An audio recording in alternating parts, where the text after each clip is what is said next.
Amadou Gon Coulibaly fait grande croix à l'Ordre national à titre posthume. Pour plus d'informations après le générique.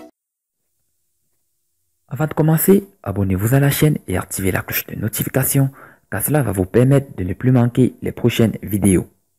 Let's go!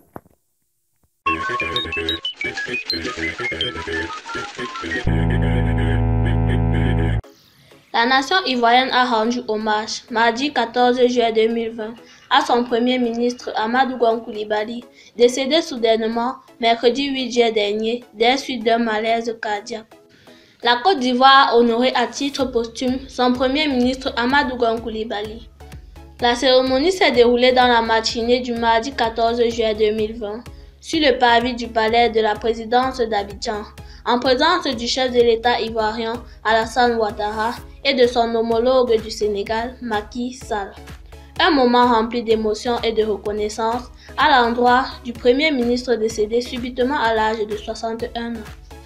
À l'occasion, le défunt candidat du RHDP a été élevé à titre posthume à la dignité de Grande Croix de l'Ordre national.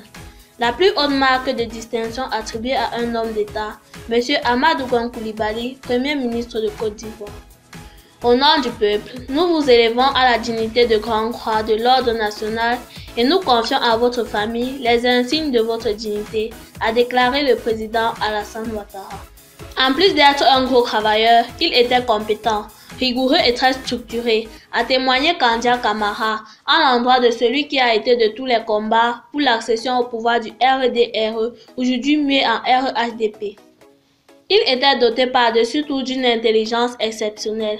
Dans ses fonctions de chef du gouvernement, nous avons travaillé sous l'autorité d'un homme de dossier, doté d'un esprit de synthèse hors du commun, a-t-elle poursuivi.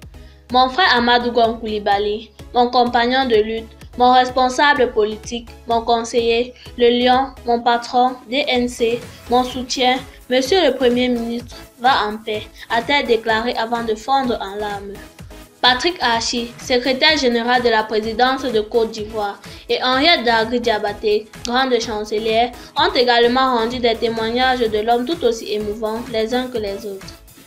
Cette première cérémonie sera suivie le mercredi 15 juillet d'un hommage de son parti, le Rassemblement des oufrettistes pour la démocratie et la paix, en abrégé RHDP, au Palais des Sports de Treichville, dans la matinée, et une lecture de Coran suivie de bénédiction à la grande mosquée de la Riviera Golf dans l'après-midi.